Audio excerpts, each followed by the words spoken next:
He's universally recognized as the king of martial arts movies after making only one Hollywood film. He died young, aged just 32, and went on to become the biggest movie star in history. And he influenced popular culture more than anyone, before or since.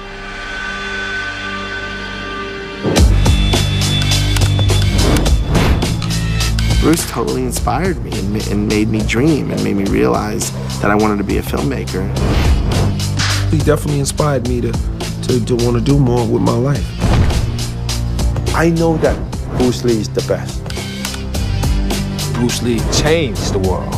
It resonated not only with Asians, but it resonated with the black community, the white community. He was a hero for an entire culture that had no heroes. Bruce Lee is the father of mixed martial arts. That was a huge elbow that... Bruce Lee isn't just a fighter, he's a thinker, and the rules that he created in his book and the guidelines, they're transferable to anything in life. He was smart enough to create this very simple, iconic image that was endlessly reproducible. He's everywhere.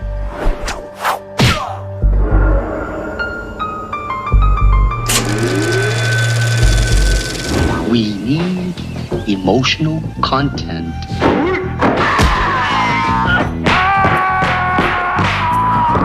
Don't think, feel.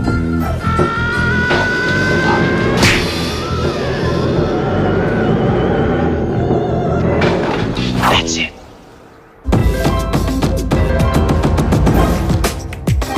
Bruce Lee, actor, icon, and skilled martial artist.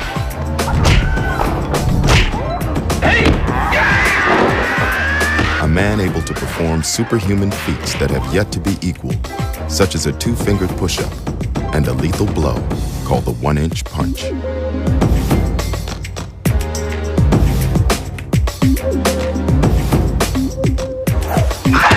As well as a skilled martial artist, Bruce Lee was a writer, philosopher, and filmmaker.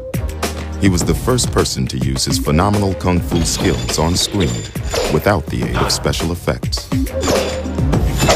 Bruce Lee totally revolutionized the way unarmed combat would be presented on screen.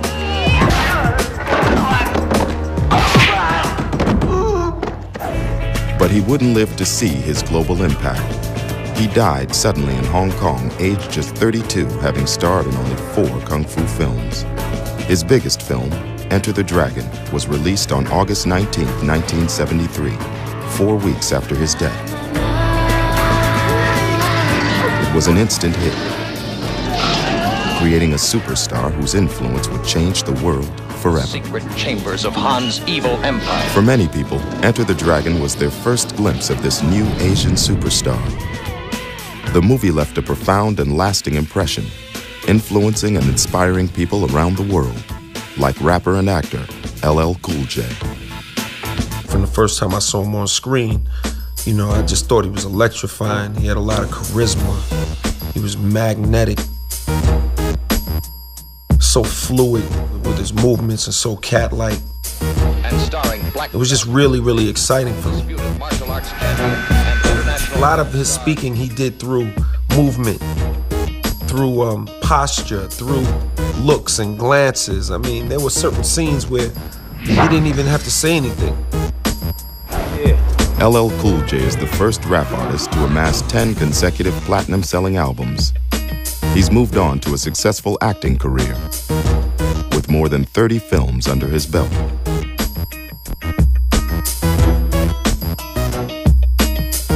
Bruce Lee influenced me because Bruce Lee made me want to make movies. He was a powerful human being, and you know, that inner power, I think, resonated. It jumped off the screen and touched you personally. It's not just actors Bruce Lee has inspired. His influence can be felt in people from all walks of life. Anybody who came into the martial arts film world, whether they admit it or not, Bruce Lee was a prime influence. More interesting is the way that people in other areas of popular culture, the rappers, the musicians, the filmmakers, directors, cinematographers, they all have been influenced by Bruce Lee. Hollywood film director Brett Ratner cites Bruce Lee as his biggest influence. He's directed 8 feature films, grossing over $1.5 billion, and is best known for the Rush Hour trilogy, starring Jackie Chan and Chris Tucker. First Bruce Lee film I saw was Enter the Dragon, and I became obsessed with it. I think I've watched it more than any other movie I've ever watched in my entire life, and it just completely blew me away. He had such a unique persona and such a unique style and individuality that he made fighting entertaining. He made it fun. He made it dramatic. He made it emotional. Actor Eddie Griffin's first experience of Bruce Lee was watching his second film, Fist of Fury, also known as The Chinese Connection. It was released in 1973, made in Cantonese and dubbed into English. Why did you kill my teacher? Man, we were at the drive-in theater, Kansas City, Missouri, right? It's one of those movie theaters where they have 2 screens. There's one over here and there's one here. And we were watching Fist of Fury. And there's a porno playing on the other one. Tell you how good Bruce is. Nobody was watching the porno. We fight alone or all together? It'll just take me to show you. Blown away, man. We came out of the place. Immediately, everybody started emulating Bruce. Throwing kicks at your little brother, you know, at your big brother, you know. And been hooked on that dude ever since. Fellow comedian and actor Margaret Cho first saw Bruce Lee when she was 8 years old, watching his films with her family. He was like a beautiful, beautiful man, but also something that was not human. I think his influence for me personally was really huge, and watching him as a child made me see, or gave me the notion that I could do whatever I wanted. I don't know how I got the idea that I could be a comedian and be in movies and be in TV. I just don't know, but I realized it was because of Bruce Lee. So I feel like I have an eternal debt to him that I've got to fight somehow. And many did just that, going on to become champions in their own field. Sugar Ray Leonard is widely regarded as one of the best fighters of his generation, earning an unprecedented 6 world championship titles in 5 weight classes. I've told people all over the world that Bruce Lee was one of my idols, mainly because of his mental stability, because of his fighting spirit, because it was more mental than just physical. What's more interesting is to meet people whom you would not imagine, like Carlos Santana, who you would not think was a Bruce Lee fanatic. And he came to Hong Kong, the first thing he said was, "Where's the Bruce Lee memorial? I want to go and pay respect to the spirit of Bruce Lee." So it's all pervasive, and I've encountered it again and again during my work. Athletes, actors, artists, and musicians all cite Bruce Lee as an influence. So how did a skinny kid called Lei Siu Lung rise from the back streets of Hong Kong to become the global icon known as Bruce Lee? And why, 35 years after his death, is his popularity and influence stronger than ever?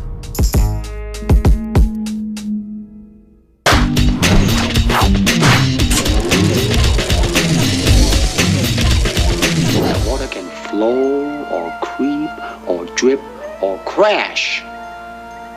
Be water, my friend. Bruce Lee's philosophy has sparked an unusual following across European cities. This is free running, the art of expressing yourself physically as you move across urban spaces.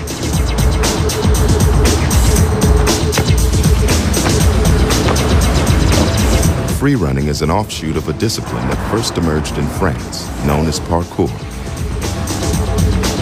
It took Bruce Lee's philosophy of developing instinctive movement and applied it to how a body can move across an urban space as freely and directly as possible.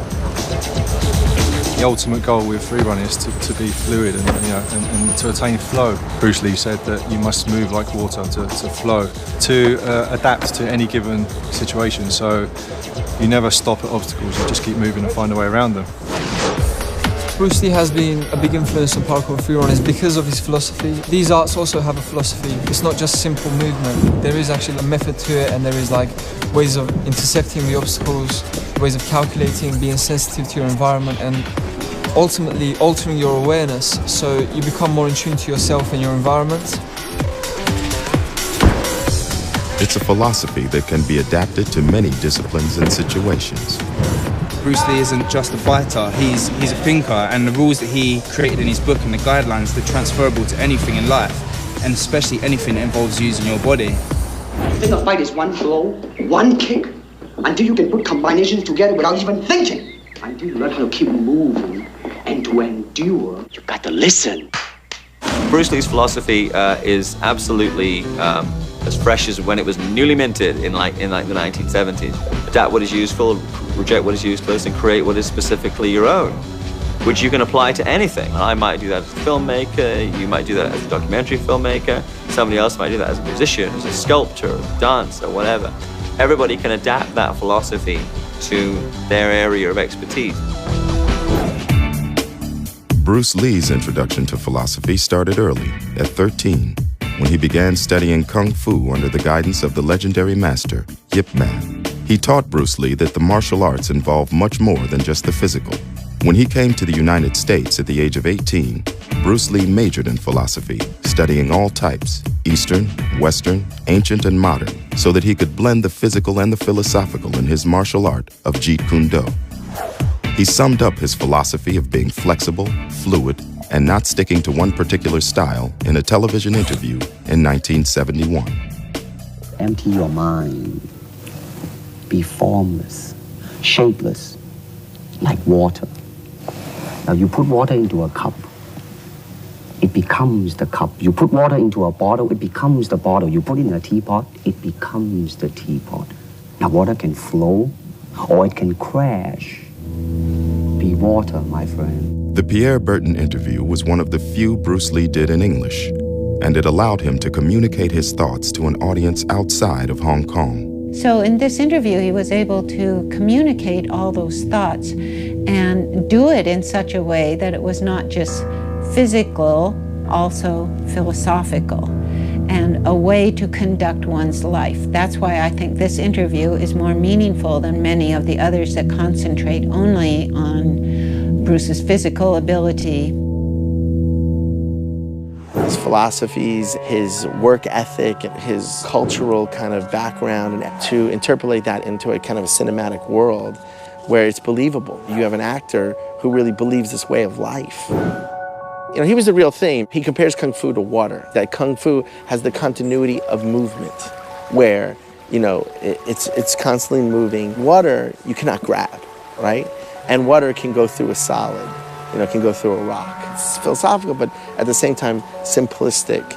And it can be understood by a young child or a master.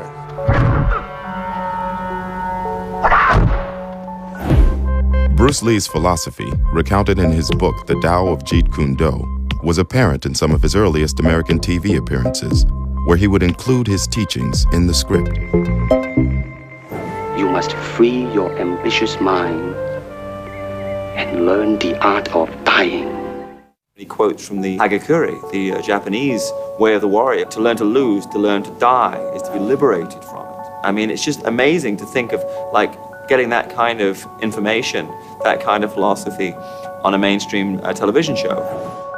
Bruce Lee changed philosophy by modernizing it and making it mainstream. He embraced the notion of self-help years before it became popular and showed that philosophy could be part of everyday life. Bruce Lee had his own philosophy, and that philosophy ultimately was finding yourself, in my opinion, truthfully expressing yourself and putting on no pretense. Being able to be who you are is a hard thing without putting on a show. So his goal was to just be.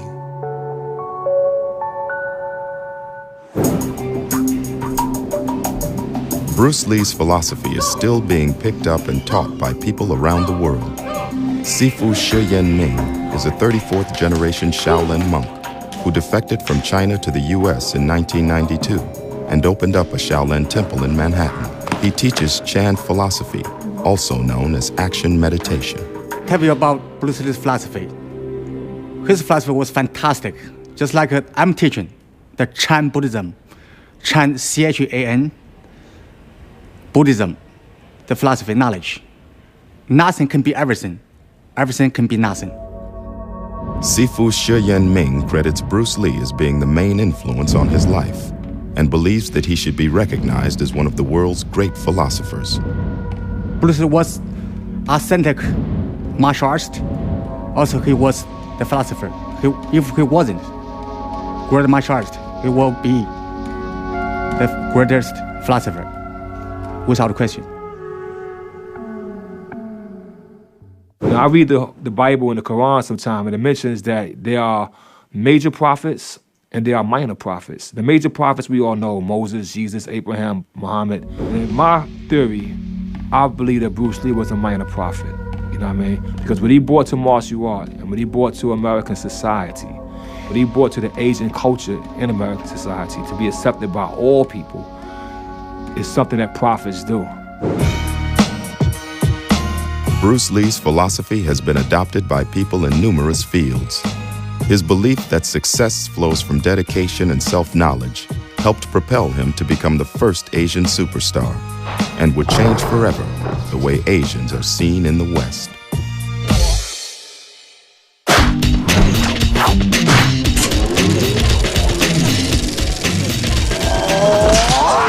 Bruce Lee exploded onto American cinema screens in August 1973 in Enter the Dragon.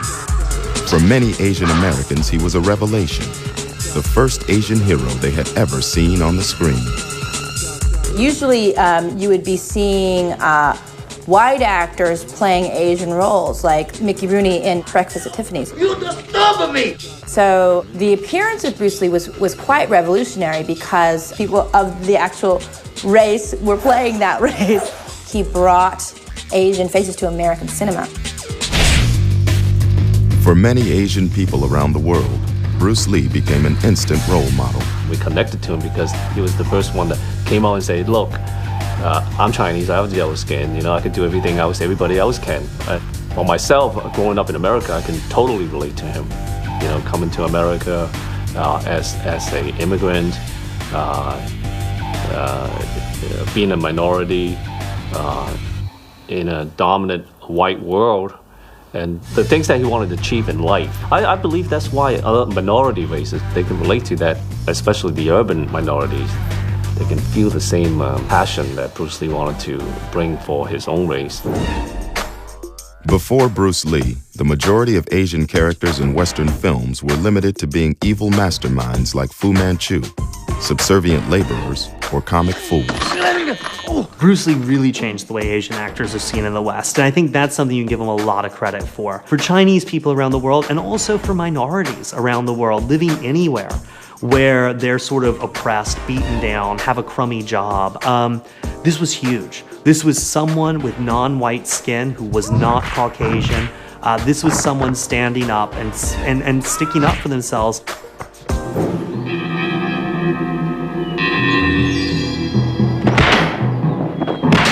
And it wasn't just Asians who connected with this new non-white hero. He was a hero for an entire culture that had no heroes. Bruce came along in Kato. It was the first time that you've seen an Asian guy in control. Everything on the table where we can all see it. As an African American, that was the first time I saw someone who seemed darker to me doing something like that. Like I had never seen that before. It was the first hero that I ever saw that wasn't a white person. Prior to making his 4 kung fu films, Bruce Lee was cast as the crime-fighting chauffeur, Kato, in the 1966 TV series, The Green Hornet. Protect the rights and lives of decent citizens, rides the Green Hornet. He got the part after being spotted at a karate tournament in California. Test X2, take 1, speed.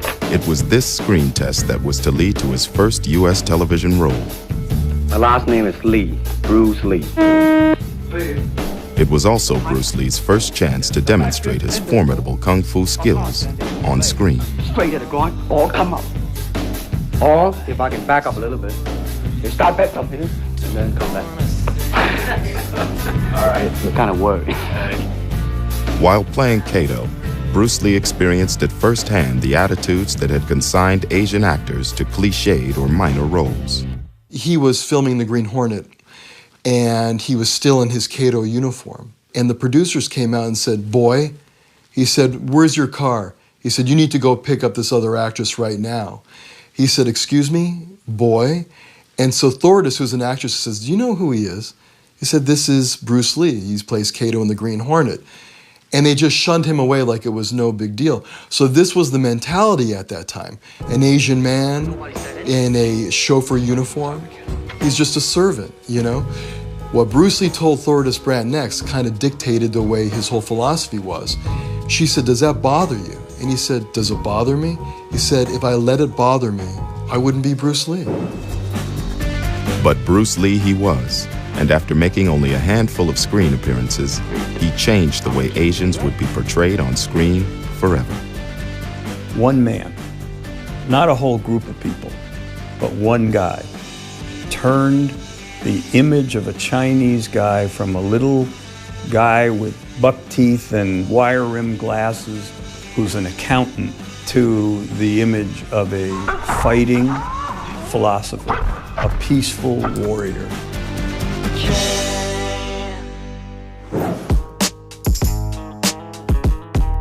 The film that propelled this fighting philosopher into the public's consciousness was Enter the Dragon. It was the fourth and last film Bruce Lee made, and the first co-production between a Hollywood and an Asian film company. Enter the Dragon is the movie that really put Bruce Lee on the world stage. And the reason for that is purely it's in English. A lot of people saw a Bruce Lee movie who otherwise would not have done so. But you look at the movie as a whole, the performances, the writing, the cinematography, everything is great about Enter the Dragon. And Bruce Lee's in a great movie. It's not just a haphazard picture with Bruce Lee elevating it. So a lot of the critics were wrong about Enter the Dragon, and over time it's been reappraised as an extraordinary film, as it is. Enter the Dragon was also the first martial arts film with mass cultural appeal. Culturally, it spoke to everybody. You know, you had Jim Kelly in there representing African Americans. You had John Saxon representing Europeans. And you had Bruce representing Asia. So culturally, I mean, it was well-rounded. But an English-language martial arts film had never been made. So Bruce Lee and his Hollywood partners had no idea if anyone in the West would care. It was unique and very risky. It was a hugely stressful time for Bruce because he wanted so much for it to be a wonderful, fabulous entry for him into the American film market. He was very perfectionist about how he wanted the script to be and who he wanted to be in it and the choreography of the fight scenes and all that. So he was involved in every aspect of that film. Actor John Saxon had no idea of the film's impact until the premiere. I was in the back of a limo and peered out the window and I saw a line of people. And the car kept moving and I kept seeing that the line was extended and extended and extended. And finally, passing the block, I saw that it went down the street. And I said, "What the hell's going on there?" They said, "That's your film." I said, "My film?" And it hit me. The film was a phenomenal success, taking in $3 million in the US in its first 7 weeks. Costing less than $1 million and generating $200 million, Bruce Lee's breakthrough film went on to become one of the most commercially successful films ever made.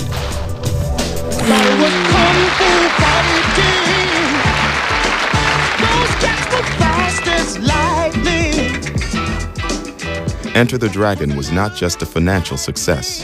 It also became a cultural phenomenon. When it opened in 1973, it started a craze for a new form of martial arts known as Kung Fu in Cantonese, but Kung Fu to everyone else. After Enter the Dragon, everybody wanted to be a Bruce Lee. And you had a martial arts studio opening up almost on every corner. In the East Coast, the West Coast, around the world, everybody wanted to be a Bruce Lee. They were seeking that. They wanted to be that. My wife's brother was opening up a martial arts gym in Knoxville, Tennessee. So I went there to talk. There were their mother's children with 5-year-olds and so on, bringing these 5 girls as well to me. This is Mr. Saxon. He's in that. And I said, yes, that's right, that's right. Did your mother make you come here? What made you come here and do this? So I Enter the Dragon.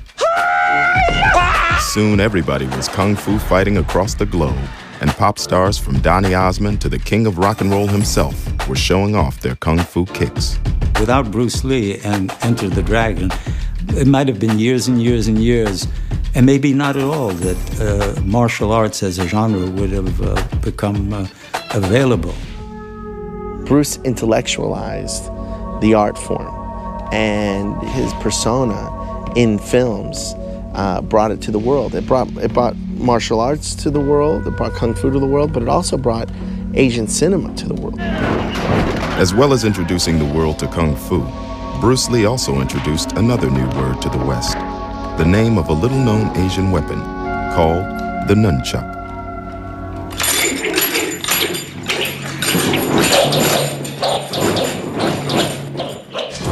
His use of weaponry and his skill with the weaponry, I mean, you could see that the guy didn't, it wasn't tricks. It wasn't just, okay, camera tricks. Would probably spend hundreds and thousands of hours practicing with the nunchucks, you know, and he barely blinked. I mean, he was a master over the medium and over his artistry. It looked like he was almost breakdancing with the nunchucks that rolled around on the floor, hitting everyone's ankles with the nunchucks.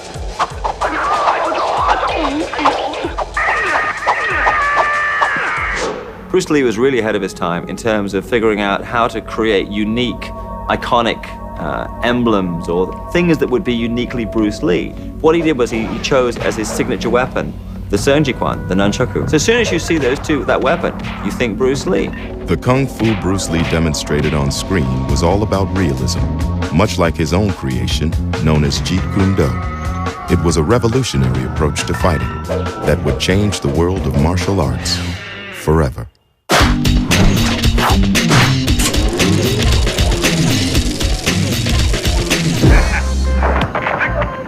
Bruce Lee not only introduced the world to martial arts, he also reinvented it, creating his own called Jeet Kune Do, being practiced here in Hong Kong. It's the forerunner of the mixed martial arts scene in UFC. Its key principles: simplicity, economy, and being as direct as possible. Jeet Kune Do is called the way of intercepting fists. Actually, Bruce Lee has explained his Jeet Kune Do as the art of fighting without fighting. So that means if we don't allow our opponent to start a fight, then there will be no fighting. And that is the highest technique and the ultimate aim. In a fight situation, Bruce Lee's ultimate aim was to take his opponent out before he had a chance to attack, using any means necessary.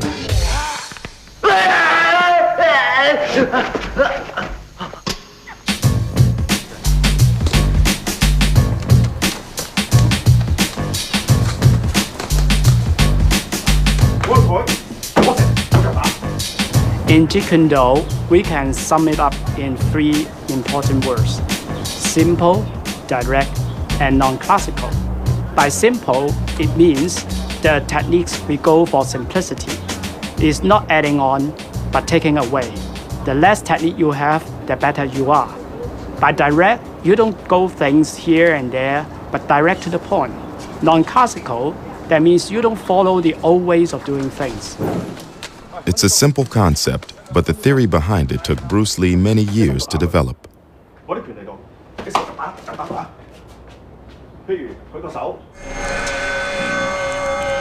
Hong Kong in the 1950s was a tough place to grow up. Thousands of Chinese had flooded into the city to escape the communist regime on the mainland, leading to overcrowding and unemployment. Youths would organize into gangs to protect themselves and their territory, and the young Bruce Lee was no exception. Despite coming from a relatively well-off family, the teenage Bruce Lee was often involved in gang fights. You have one clan against another clan. You have the Wing Chun clan against the Choi Le Foot clan. And there was a lot of battles in the streets. And, you know, Bruce was very sure of himself and knew he can handle himself. So, you know, the Gung Sao matches, which are the rooftop fighting matches, happened a lot, and Bruce was part of that. After getting beaten one time, Bruce Lee decided to learn a martial art that could be used in real-life situations. He began by learning Wing Chun, and by the time he arrived in Seattle in 1959, he was a competent teacher. Taki Kimura was one of Bruce Lee's first students and closest friends. This young man at 18 was a holy terror in terms of athleticism. I mean, he was all Hong Kong champion cha-cha dancer. His brother was all Hong Kong champion fencer, so he became an avid fencer. And of course, he did a lot of boxing on the street, you know, in the fights and things. He had a pretty good hold on boxing, and so this guy, when he came over, he was an all-around athlete. Taki Kimura was one of a small but dedicated group of followers who Bruce Lee began teaching in Seattle. Another of his first students was his wife-to-be, Linda. You would just pass through a doorway here, and it would go down the stairs into the basement, and it was just a plain room with concrete walls and swinging light bulb, and he had, maybe 10 or 12 students at the most at one time in a class. In 1966, the couple moved to Los Angeles for Bruce to start work on the Green Hornet.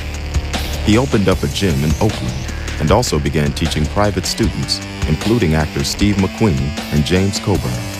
It was during this period that he began mixing different fighting styles to develop his own martial art of Jeet Kune Do.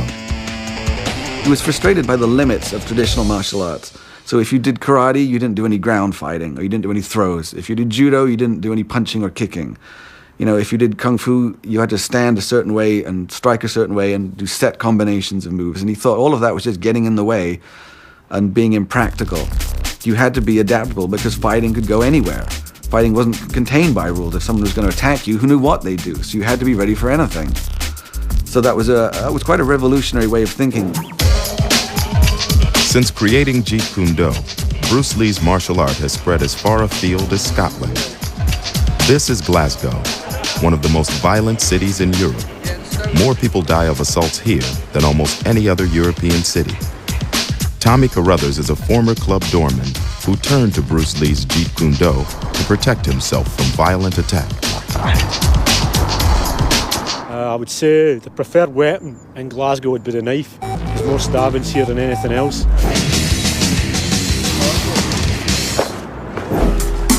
Tommy was trained by Bruce Lee's last private student and protege, Ted Wong.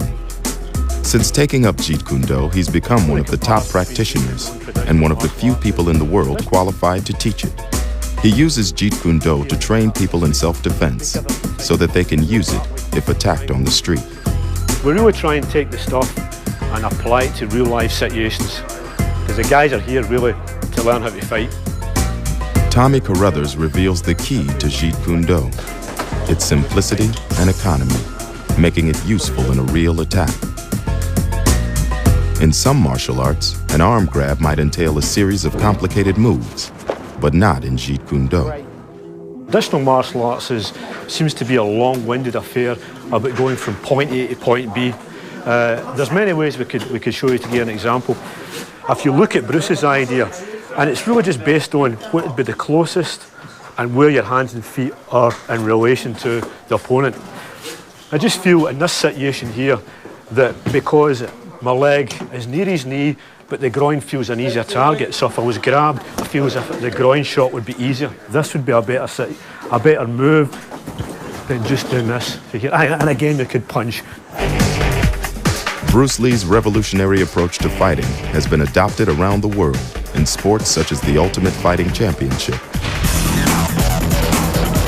Violent and competitive combat using mixed martial arts.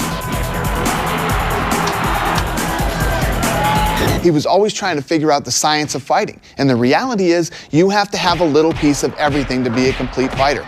That's what mixed martial arts is. And Bruce Lee is the father of mixed martial arts.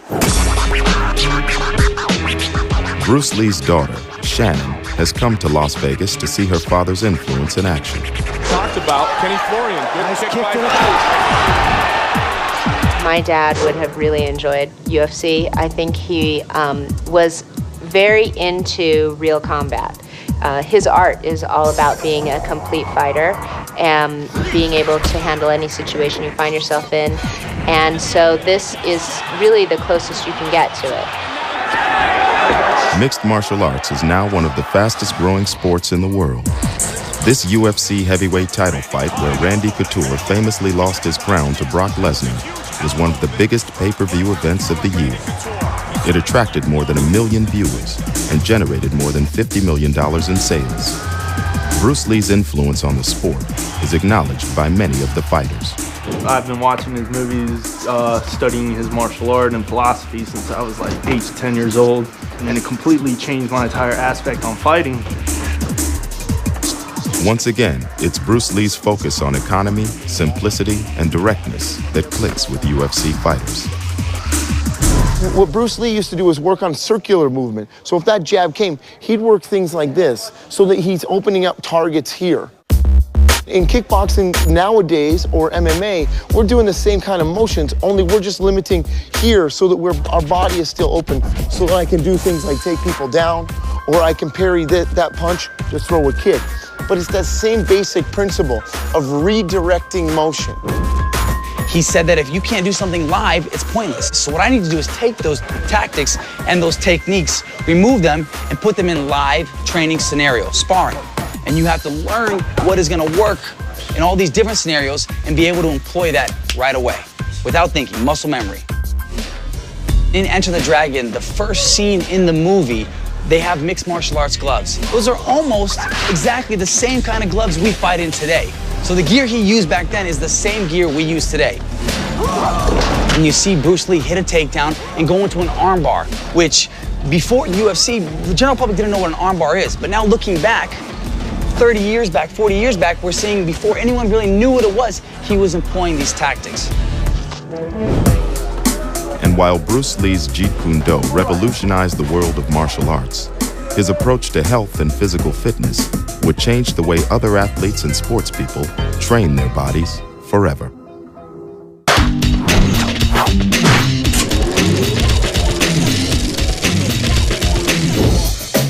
Martial artists and sportsmen admire him for his physical dexterity, power, and speed.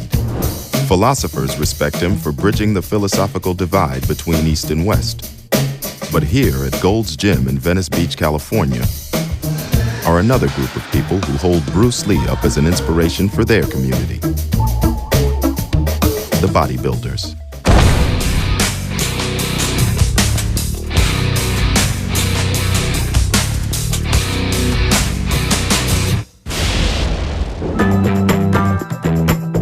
Gold's Gym is the mecca of bodybuilding. It was here that Arnold Schwarzenegger trained, and where many of the world's champion bodybuilders come to hone their physiques. Flex Wheeler is one of the most successful bodybuilders of his generation, winning numerous titles before retiring in 2002. Probably two of the biggest things that Bruce Lee was known as far as his physical attribute. One would be his lats, because he had incredible lats, and then also his abs. Another thing also would be from the rear, his back. In bodybuilding, we call it a Christmas tree. So for a person, you know, having a Christmas tree back in that era is just profoundly unknown or unheard of. Other bodybuilding luminaries, such as Lou Ferrigno, Lee Haney, Dorian Yates, as well as Mr. Schwarzenegger, have all expressed the huge impact Bruce Lee's physique had on them. There are a surprising number of professional bodybuilders who are Bruce Lee fans. And really it comes down to Bruce's abs. He has a legendary set of abs, deep cuts, incredible serratus muscles, and I think bodybuilders admire that. In the bodybuilding world, I think Bruce Lee came in and really was one of the first proponents of definition as opposed to just sheer bulk. Because if you look at the bodybuilding champions of that era, they were all just massive, they were just huge. And there was him who really came in and said symmetry, definition, you know, getting cut was the big thing. But that was the first time it was really with Bruce Lee that became something to aspire to. As well as inspiring bodybuilders, Bruce Lee was quick to use their techniques in his own workouts. He was kind of a pioneer in a number of different things, whether it was his dieting or extra training, but he was one of the first that I knew of that actually incorporated, bodybuilding and bodybuilding type movements into his regime as a martial artist. Back then, even now, they felt that in training and weightlifting, it's going to restrict your ability to punch or your speed or make you kind of slow or stuff like that, where I think he took it to a different level and he made it more sports specific on his actual movements that he did in a gym. They were actually to enhance his ability as a fighter. The spur for Bruce Lee to start weight training came after a fight in San Francisco in 1965. He just started teaching Kung Fu. When a traditional practitioner of the art heard Bruce Lee was teaching Westerners, he challenged him to a fight. A pregnant Linda Lee was there to witness it. It lasted about 3 minutes. Bruce got the fellow down to the ground and said, "Do you give up? Do you give up?" And he said, "I give up." So they went back to San Francisco. However, it upset Bruce mightily that he had not dispatched that man in under 3 minutes. And that's when he began to question his physical fitness and his way of martial arts. Bruce Lee decided to re-examine both his fighting and training methods and began an intensive program of physical conditioning. He had a program for every single day. So he did aerobic type things. He rode his bike, he rode a stationary bike, he ran, he jumped rope, all those kind of things for aerobic conditioning. And then he did sit-ups forever, because he had the wonderful washboard abs. And he did strength exercising with weights all the time. And he was very specific. He read books on kinesiology, so he would know how to develop his body. As well as studying the science of human movement, Bruce Lee also designed his own weight training equipment, built by a close friend. George Lee made a couple things for him that were specifically to develop grip strength and the size of Bruce's forearm. Bruce thought that led to an increase in punching power. But one was a grip that you clench your fist open and shut to work your forearm muscles. It's actually a lot like the stuff you see in sporting goods stores now. Bruce Lee's training regimen helped him reach high levels of stamina, speed, and agility. It allowed him to perform feats of superhuman strength, such as a 2-fingered push-up, seen here in rare archive footage from a karate tournament in 1967. He also perfected a super fast and powerful blow, known as the 1-inch punch. This guy was probably the fastest person I've ever seen. And he had that strength. I mean, the 1-inch punch, for instance, he would knock you clear across the room. Lee's speed was legendary. Even when slowed down to a quarter speed, his strike is still hard to capture on camera. He could stand 5 feet away from you, leap in there and tap you on your face and be back here standing before you could move, before you could intercept it. And then every time they'd say, "Well, wait a minute, I wasn't ready, do it again." And he'd do it about 2 more times and they'd say, "Oh, hell, I can't put up with that, I think a lot of the speed and timing that Bruce Lee had was from the conditioning and strength and the way his body worked. He was very, very concerned with his fast twitch muscle. That 1-inch punch that he developed, one of the fastest strikes and still used today, and that transfers over, obviously, into the boxing side. This ability to pack a punch has been acknowledged by some of the world's best boxers. That was the most amazing thing about Bruce, was the fact that he could generate so much speed and velocity in his punches. Short punches that he used his body and the type of leverage he was able to gain, because he understood the mechanics of the body. Bruce Lee didn't just confine himself to exercising his muscles. He was also concerned with the fuel he was putting into his body. He began experimenting with high-protein drinks that he blended himself and supplemented with ginseng, royal jelly, and massive doses of vitamins. He was very known for taking vitamins and minerals and stuff like that, and he had to go and find these various different ones and put them together, where now we can just walk into any store and be able to buy certain supplements like that. So a lot of the things he was doing as an athlete back then is things that we incorporate now as bodybuilding. Bruce Lee's approach to high-protein drinks was revolutionary and shocked some of his colleagues when he returned to Hong Kong. At that time, when we were not making movies, we would go to his house. He showed us how he ate beef, raw beef from the US. He put the raw beef into the blender and added milk, 7 eggs, and then wow, he gulped that thing down. We were terrified. It was amazing.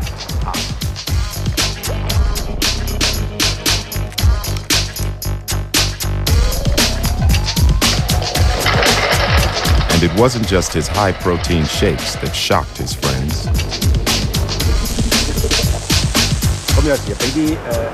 Sometimes he used electric current. It was really mad, giving himself electric shocks voluntarily. He was fighting with the electricity. Of course, we could not do it. I do not know how many volts the electricity was, but he was challenging the electricity. You know, it's really funny that nowadays, if you go to any professional sports orthopedist place or physical therapist, you go in there and you see them using the electronic stimulation machines to rebuild muscles to help damaged areas. But way before that was employed in any physician's room, you saw Bruce Lee doing that at home on his own. He was just truly a pioneer and way ahead of his time. Revolutionizing attitudes towards health and physical fitness is just one of the many ways Bruce Lee changed the world. But while the West has been quick to recognize his achievements, it's only recently that China and Hong Kong have begun to embrace their best-known son.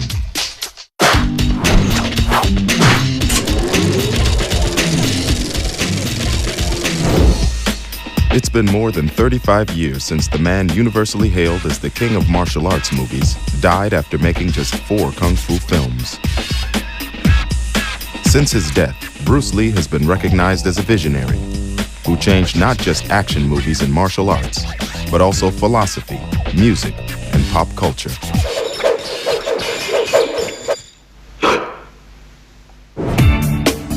Almost 50 years after Bruce Lee arrived in Hong Kong to make his first kung fu movie, his daughter Shannon is returning. She's here to meet former friends of her father's and to promote the Bruce Lee Foundation that she now heads. Film producer Raymond Chow was Bruce Lee's friend and business partner. As head of Golden Harvest Studios, he was the biggest film producer in Hong Kong. Now aged 80, he stopped doing interviews some time ago, but has arranged to make an exception for Shannon, the daughter of a man he first saw on a television talk show nearly 40 years ago. It's a fateful evening that I watched that, so I decided to call him first thing in the morning. And I would say that's the beginning of something important in the movie industry. Bruce Lee changed the way actors were treated by studios by negotiating his own contract and taking a creative role in the writing, producing, directing, and choreography of his films. You and my father had kind of an interesting and revolutionary relationship for the Hong Kong film industry, right? Yes, I think that's the only fair way to do it. And it avoid a lot of problems of negotiating things. And Bruce and I the relationship was so close. He didn't want to have that. I didn't want to have that. The first film Bruce Lee made with Raymond Chow was The Big Boss, about the struggle of the Chinese community in Bangkok. Fights change. Remember your promise. You're on your own from now on. You know, boy, a woman can be a blessing or a ruin to a man. The Big Boss was a classic example of the way a Hong Kong movie ran at the time, which was fast, cheap, and a little bit out of control. Having left America to make his name in the East, it was an important film for Lee. It was made on a shoestring budget, and he struggled to turn an incomplete script into a coherent and captivating story. Knowing that the film could make or break him, Bruce Lee sat nervously with his wife Linda at the premiere. When the film was over, it was perfectly quiet. You could hear a pin drop in that theater, and Bruce is like, oh my gosh, do I make for the exit right now or what? And then all of a sudden it started. The clapping, the cheering, they loved it. They were thrilled. And Bruce was thrilled. It was wonderful. They escorted him outside. They raised him up on their shoulders. and he was their hero from then on. Also in the audience was a 24-year-old assistant director who was yet to make his first feature film. John Woo would go on to become one of the most influential action movie directors of his generation, responsible for films such as Broken Arrow, Face Off, and Mission Impossible 2. When the people watch the movie, they didn't know how to react to it because, it's so new, it's so different. It's so different from other martial arts movie. Maybe Bruce's performance too powerful. And then after they find a real thing, and then they're all very happy and they all cheer and clapping, I think at that moment, at that night, we have found our true hero. And from that night, Bruce Lee became a legend. Despite costing less than $100,000, The Big Boss smashed all local box office records. But even before the premiere, Bruce Lee had already started working on his next film, Fist of Fury, a film that would help create a sense of patriotism in Hong Kong. At the beginning of the film, there's this whole thing where they give him the sign saying, Dong Na Beng Fu, sick men of Asia. And he comes back and he says, Hong Kong people. Chinese people are not sick men of Asia. And I think Hong Kong people were like, Hong Kong people are not sick men. They took that message to heart and they cheered him on. He was really like the prodigal son returning back to be embraced by Hong Kong as a community. But I think that's his place was, he was part of a movement to create an indigenous identity for Hong Kong people, and I think that identity continues to this day. China in the early 70s was caught up in the Cultural Revolution, which was a hideous, hideous, bloody interlude in modern Chinese history where hundreds of thousands of people died, children turned on their parents. It was awful. And you had people running away from China, fleeing to Hong Kong and saying, our country is drowning in blood. People couldn't be proud of that China. So instead they were proud of this mythological China, and the place that mythological China came from were movies. It was like buying a ticket to a movie theater. It was like getting a passport to what you knew was in your heart was the real China. And that was one of the things that Bruce Lee saw. For many Chinese people, the strong character played by Bruce Lee was both revolutionary and inspiring. We were so weak, and we had been looked down by so many. So after Fist of Fury, they feel they are not sick anymore, and they become strong. It's all because of Bruce Lee. We are not sick men. As in The Big Boss, Bruce Lee played a nationalist hero. The character struck a chord with Chinese audiences, so with his third film, Way of the Dragon, he played on the same themes. This fight scene with karate champion Chuck Norris in the Colosseum in Rome is celebrated by martial arts fans as an all-time classic.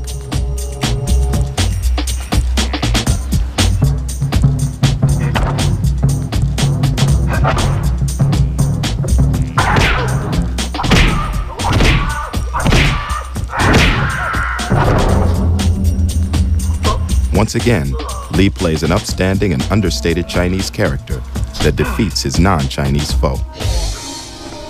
It also had encouraged me to make my own film with the real Chinese spirit.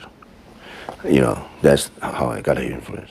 And also make me believe if you work hard, you will succeed. Same as Bruce Lee. Today, decades after becoming an unlikely star in Hong Kong, Bruce Lee is now embraced as an icon for all of China. In recognition of his contribution to Chinese culture, the authorities there are opening a $25 million memorial park near Bruce Lee's ancestral home of Shinde. It is the ancestral home of my family, so I've always wanted to go and see that just from a historical point of view. And it's a very interesting trip for me because I've never actually crossed the border from Hong Kong into China. So this is my first time going there, traveling by bus, and I'm just really excited to see it. Also to see what they have, for my father there. Before Shannon visits the memorial park, she's been invited to see her grandfather's house to take part in a traditional incense burning ceremony.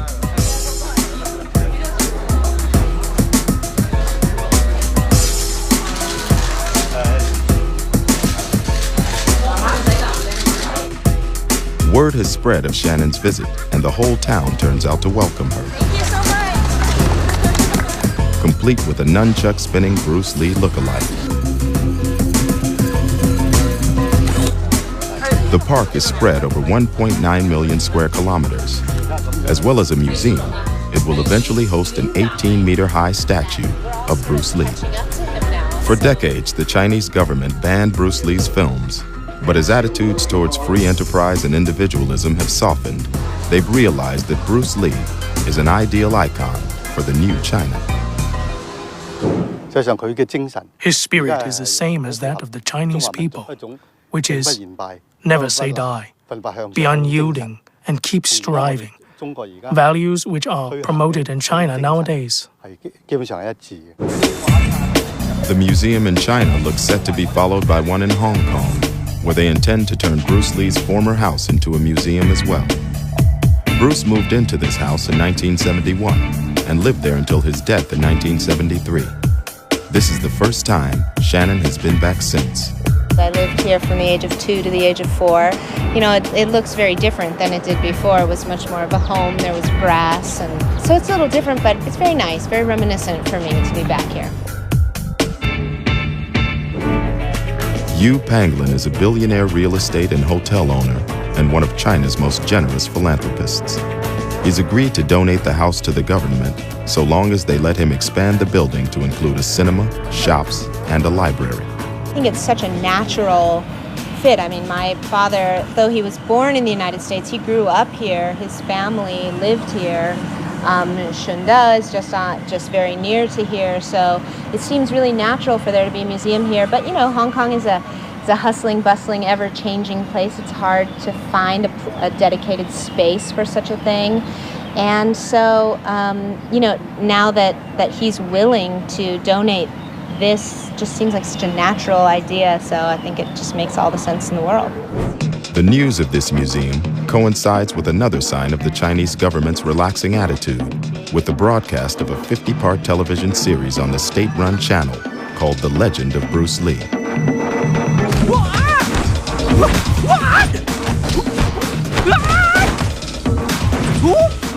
It's not available on Hong Kong TV, so tonight will be the first time many fans of Bruce Lee here will get to see it. It was pretty amazing, and it kind of gives you a whole new understanding of who he is as, you know, as a martial arts person and as a family man and, you know, as a professional. I think it's pretty amazing that China has wanted to embrace my father in this way. You know, I think they look at my father as somebody who influenced the world. He sort of bridged the gap, as you will, between East and West, and he did it 35 years ago. And now here's China coming out to the world, essentially having a coming out party to the world, and so I think they see him as a metaphor in a way for themselves, and they really are embracing that. It's taken China more than 35 years to embrace its most famous son. The Mammoth series has become the most watched TV drama in the channel's history, and incredibly, the techniques used in the filming and fight scenes were those pioneered by Bruce Lee more than 35 years ago, when he changed the way action films would be made forever.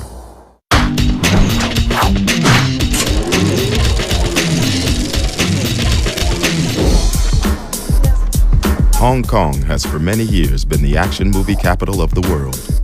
Bruce Lee returned here in 1970 to make his 4 kung fu films and revolutionized the way fight scenes in movies were filmed. You wanna fight? I'll take you on. Stunt coordinator Thomas Sin is a kung fu master who took up martial arts after seeing Bruce Lee. The thinking, fighting, and pictures in his movies are still innovative today. He just advanced dozens of years ahead of us. Today, he's practicing wire work, where a stunt double is attached to wires to mimic the appearance of flying. It's a technique that's been used in Hong Kong filmmaking for almost 50 years and is best known from films like Crouching Tiger, Hidden Dragon.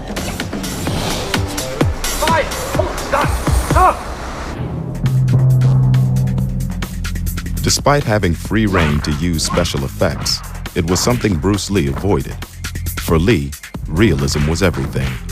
The portrayal of his martial arts had to be as close to real life as possible. Well, if you look at the guys who came before him, especially in Hong Kong cinema, these movies contain very little authentic martial arts at all. It's mostly a lot of trampolines and wire stunts. Look at the Chinese boxer. The fight scenes are terrible. It's a lot of swinging your arms and people falling over, and then some very obvious and awkward wire work in which people shoot straight up into the air or do flips off trampolines.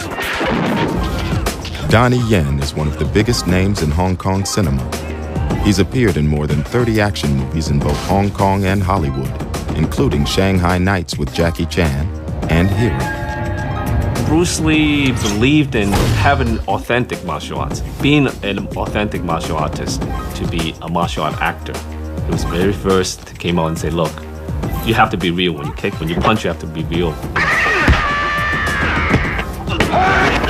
Bruce Lee was renowned for doing his own stunts, but would fight against stuntmen in his films. Jackie Chan began his film career as a stuntman in Fist of Fury and Enter the Dragon. He found that Lee's quest for realism came with a price. It's one stick right on my head. One, I just I do the reaction, drop, do nothing, bam, fall down. But he just bang, do whatever he like to do. Finished, run away, then cut. Bruce Lee was uncompromising in his attempts to get realistic fight scenes, but he was sympathetic towards his stuntmen. I just hear, oh my God, and probably some dirty word, some like a shoe, drop the stick, run to me and pull me up. I'm terrible sorry. I said, I'm okay. I'm okay.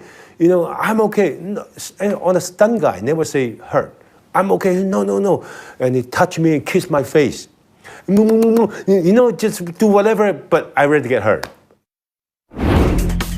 Lee's use of real martial arts, combined with his speed and director's eye, was groundbreaking. Bruce Lee totally revolutionized the way unarmed combat would be presented on screen. What Bruce Lee had done, because he'd worked in Hollywood with so many quality filmmakers, came back, he learned which lens to use, how to move the camera, where to edit. And these are what make his fights so remarkable. The techniques sometimes are really quite basic, but the way he shot them was revolutionary. Yeah, his action is a kind of a new wave action. He changed the whole thing. Because we have never seen fighting like that. The whole sort of like fast and slow thing he did with the tension and the release. The scenes that would move, then stop, then move again. Bruce Lee really made that stylized and really built that up and turned that into something that, I think that's the influence for Western movies. He made fighting entertaining. He made it fun. He made it dramatic. He made it emotional. And he really brought martial arts to the rest of the world. But Bruce Lee disappeared almost as quickly as he'd emerged on July 20th, 1973, dying of a brain edema just weeks before Enter the Dragon was released. The cause was put down to an allergic reaction to a painkiller. His death sent shockwaves around the world, prompting the biggest public gathering in Hong Kong's history. He was laid to rest in Seattle, with former students Steve McQueen and James Coburn as pallbearers. I had decided to send Bruce's body back to Seattle. It was not a popular opinion in Hong Kong because they thought of Bruce as their son in Hong Kong, but that's what I decided.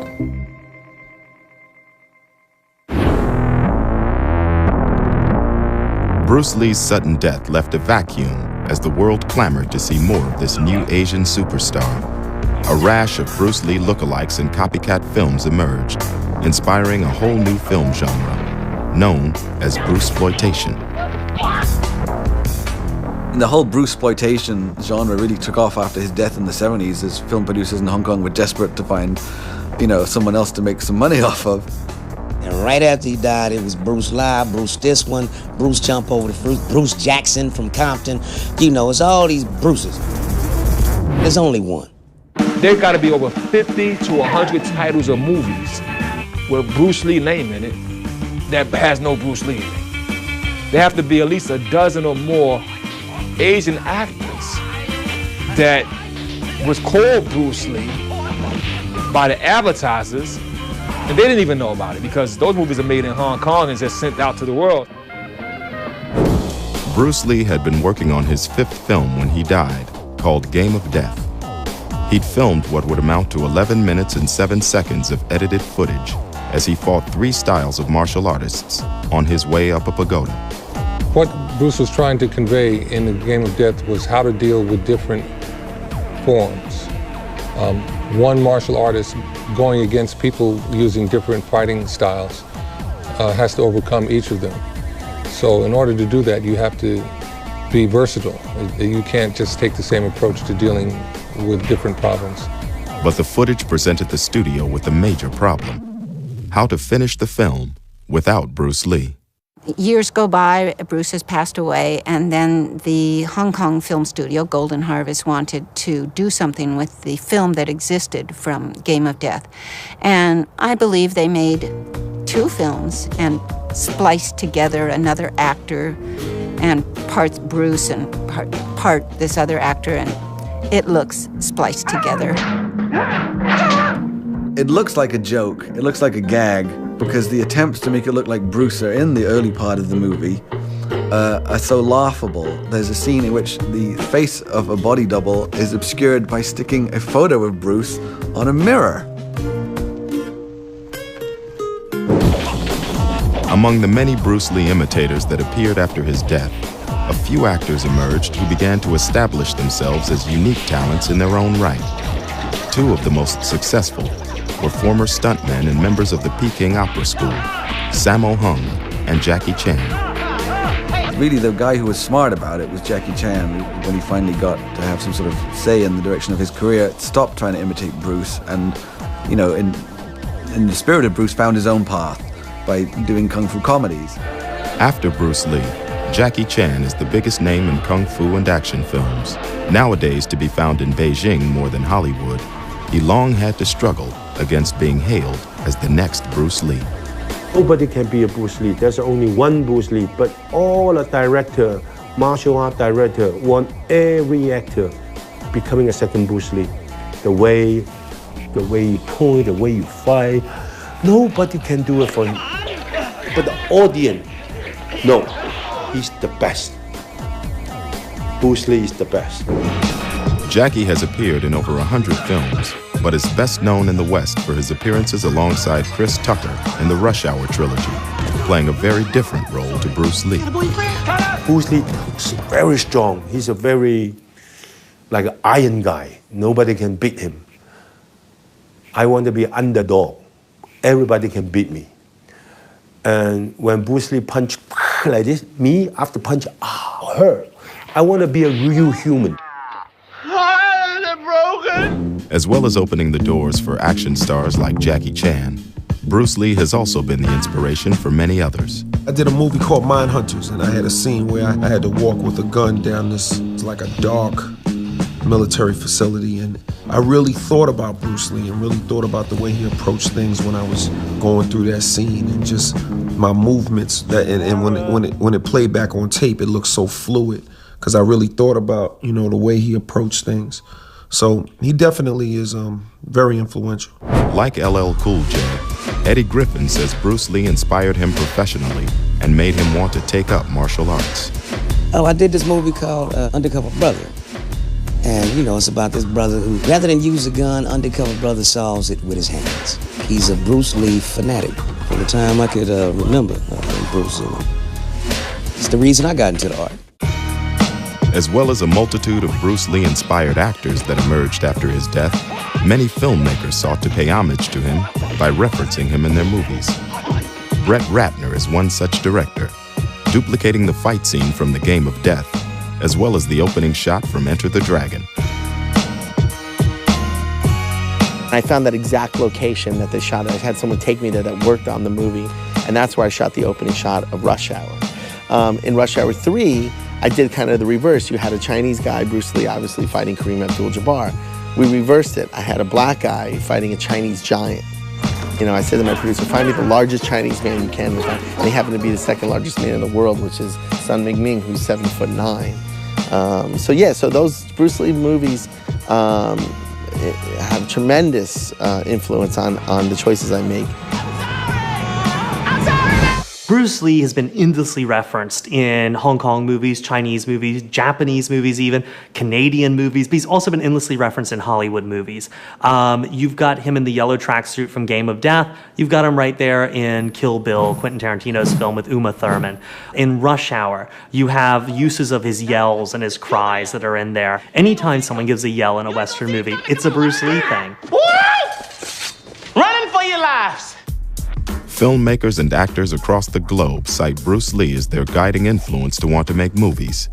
And despite only making 4 action films, his influence is being felt to this day. His profound legacy is that he created, on a worldwide stage, Asian action cinema. And in the wake of that, you've had the success of Crouching Tiger, Hidden Dragon, and The Matrix, and the Jackie Chan movies, and the Jet Li movies, and all that you've had. And you would not have had that without Bruce Lee.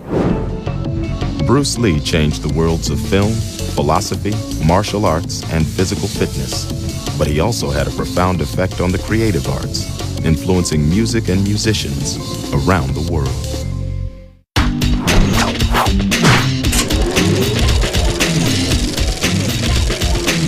So what we're doing right now, we're in the studio with the RZA, got my crew in here, and we're working on a project called Afro Samurai, starring Sam Jackson and Lucy Liu.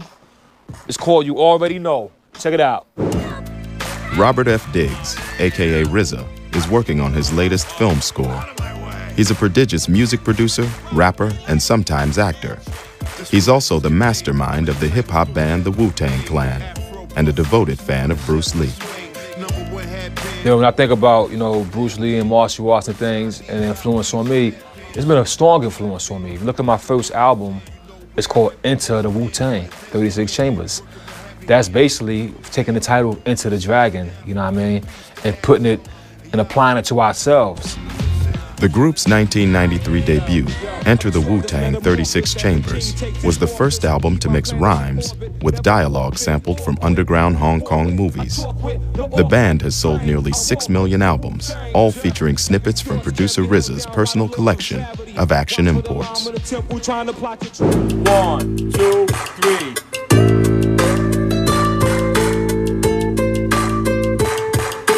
And some pianos.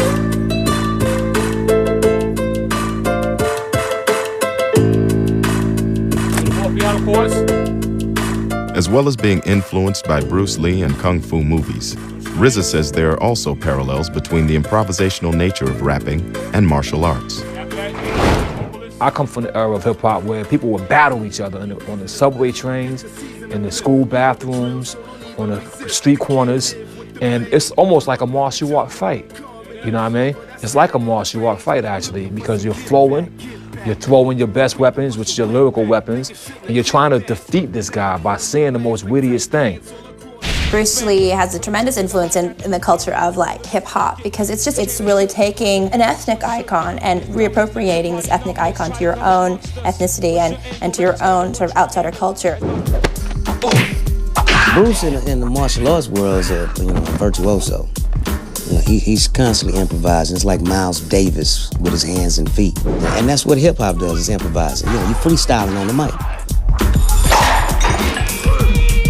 Improvisation in Jeet Kune Do can be mirrored by broken rhythm. And this also reflects in rap music, jazz music, all sorts of music, rock music. Improvisation lies at the core of breakdancing, where dancers are continually adapting their moves. This Brooklyn-based New York dance crew specialize in a dance form called up-rocking, which mixes salsa, the hustle, and action moves, which were added to imitate a fight against an opposing dancer. The leader of the crew is Ralph Casanova, also known as King Up Rock. He says Bruce Lee was a big influence on their dance style. Rocking started in Brooklyn, where a lot of guys who were gang members And b-boying was really popular in the Bronx, where they were doing more of the back spins and stuff like that, acrobatic moves. See, everybody was watching Bruce Lee and learning different dances that they took something of him and added in the flavor of the dance they were doing. After the launch of Enter the Dragon in the 1970s, dancers were quick to replicate Bruce Lee's kung fu moves and incorporate them into their dances. Across America, numerous different dance styles emerged, known to most today simply as breakdancing. And a lot of karate moves had like windmills and back spins, which they didn't call it that, but we used to watch all these moves and just take whatever we saw and add into breaking and rocking and other dances.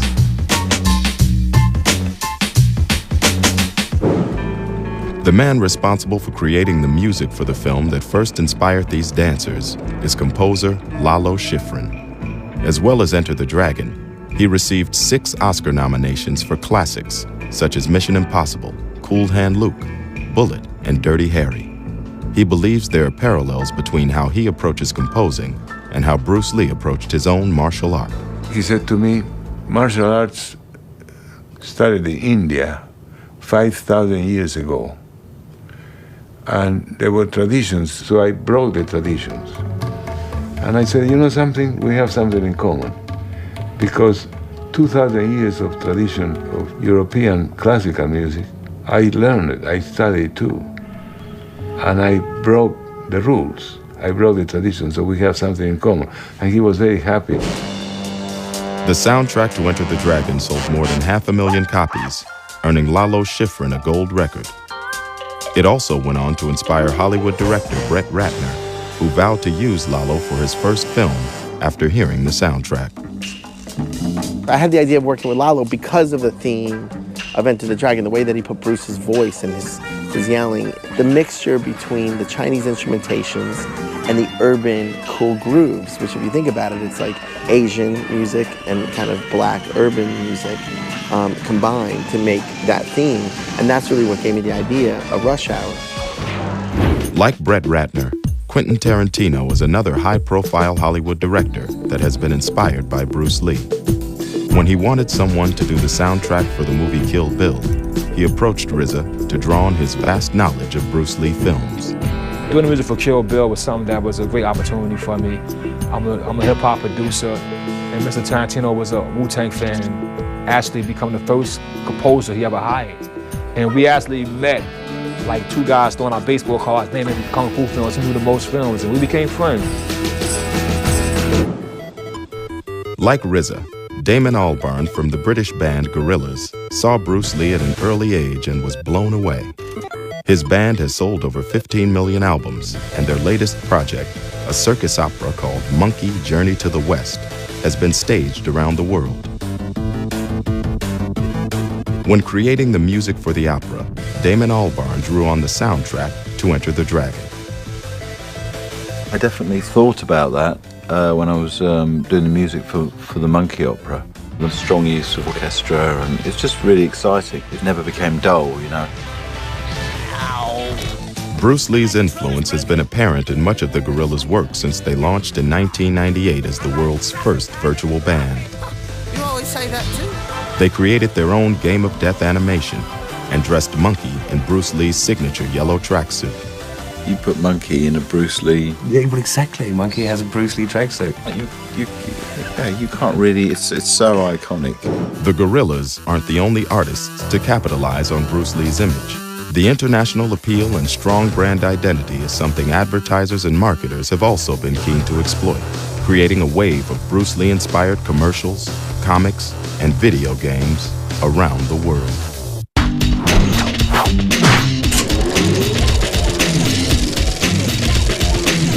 When Bruce Lee emerged in the early 1970s, he looked and acted like no one before, a larger-than-life superhero who could never be beaten. Stan Lee is the creative force behind Marvel Comics and is responsible for creating hundreds of superheroes, including Spider-Man, the Incredible Hulk, and the X-Men. He immediately saw the comic book potential in Bruce Lee.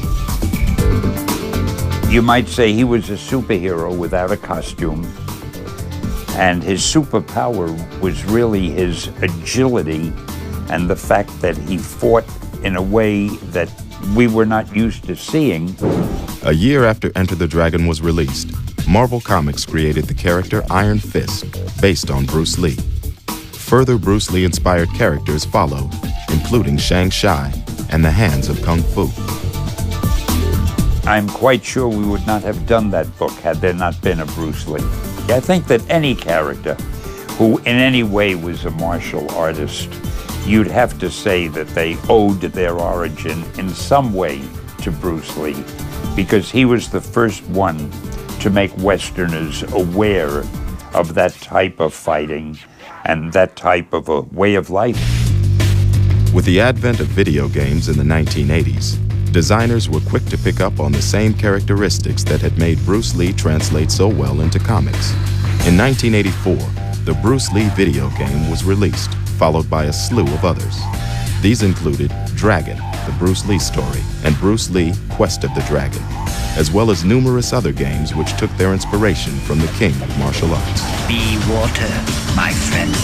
One thing we could definitely give Bruce Lee credit for is his inspiration into the martial art video games.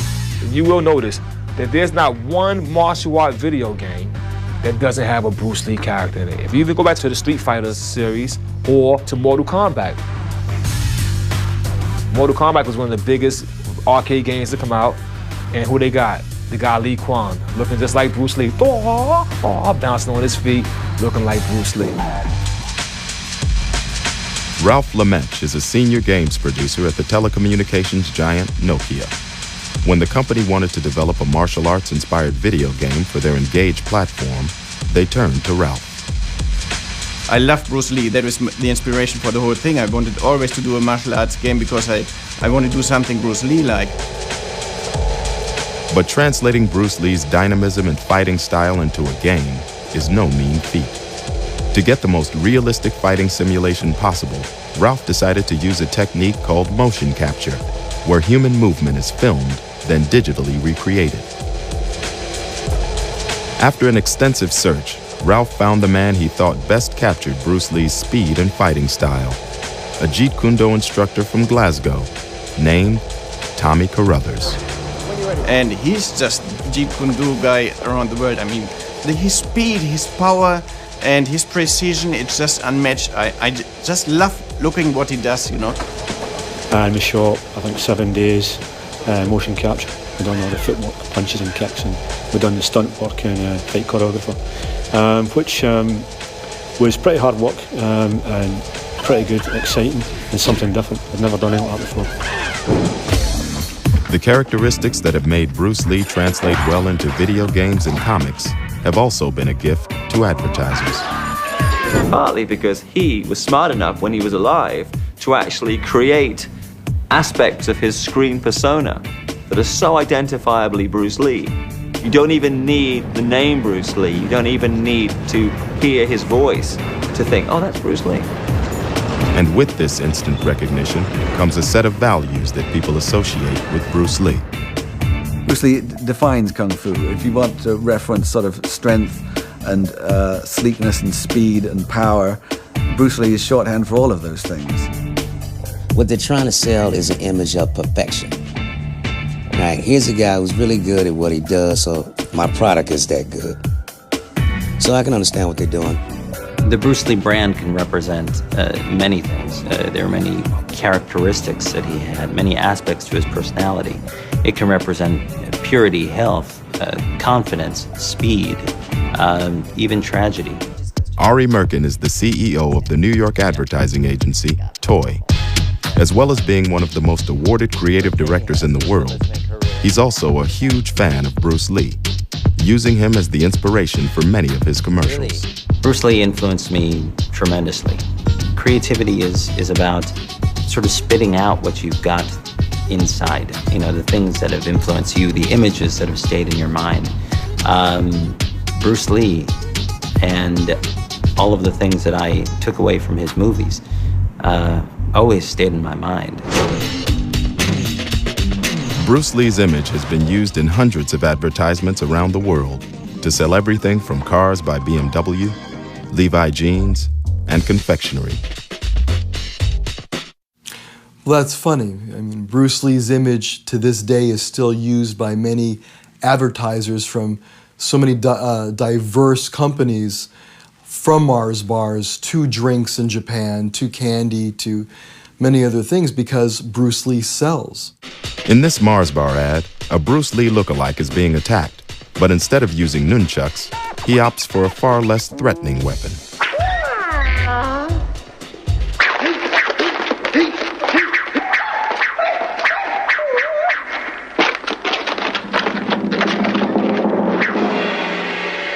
It's a very effective ad. It does step a bit into the parody territory. It pays tribute to the man and the brand with its sign-off, which is a delicate version of a classic. The ad manages to acknowledge Bruce Lee movies as classics, thereby elevating the brand, thereby elevating the product.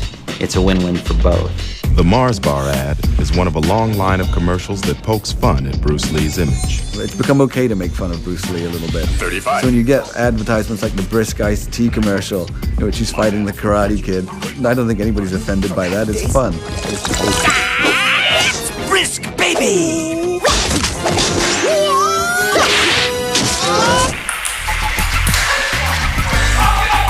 One of the latest campaigns to use Bruce Lee's image is one for the Nokia N96 mobile phone that features Bruce Lee playing ping pong with nunchucks.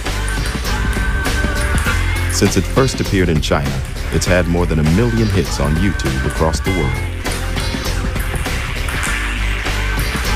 People are still finding ways to put Bruce Lee into new context, like the recent commercial in which someone dressed as Bruce in the inevitable tracksuit is playing ping pong using a pair of nunchakus. It all just adds to his legacy in its own way and, you know, sort of passes it on to the next generation.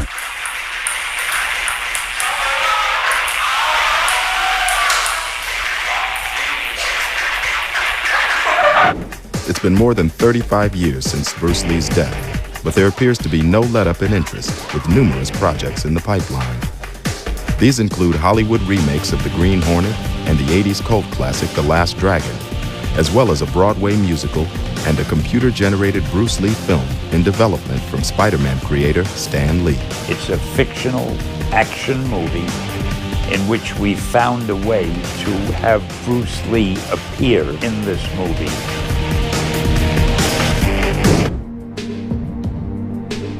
It's Bruce Lee's legacy that was foremost in people's minds when they gathered in Seattle for the 35th anniversary of his death.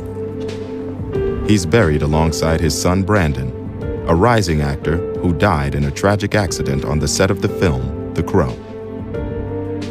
Bruce Lee's grave has become a mecca for fans, with thousands turning up each year to pay their respects. Linda and Shannon have returned to celebrate the life of a devoted actor, husband, and father. They're joined by more than 400 people who have traveled from as far afield as Lee's ancestral home of Shunde in China. We are so proud of him because he's Chinese. It's a weekend dedicated to Lee's teaching as top Jeet Kune Do experts perform demonstrations. It's also a chance for Shannon and Linda to discuss how they are keeping the legacy alive, with plans for the first Bruce Lee museum on U.S. soil in Seattle, known as BLAM. That's the Bruce Lee Action Museum. So she wanted it to represent movement and action and taking action, and make it also about community, research, philosophy, education, foundation, all of those different things. It's July 20th, the day of Bruce Lee's death, and Linda, Shannon, and many of Bruce Lee's family and friends have gathered at his graveside to pay their respects. This is Bruce's gravestone. In front of it is a book. And on the book it says, "Your inspiration continues to guide us toward our personal liberation." It's the journey that's important, it's not the destination. Bruce Lee is also being remembered in other ways, with statues being erected to him in China and Los Angeles to follow those unveiled in Hong Kong and Bosnia, where he was chosen as a symbol of the fight against ethnic divisions. A spokesman said, "We will always be Muslims, Serbs, or Croats, but one thing we all have in common is Bruce Lee." It's been more than 35 years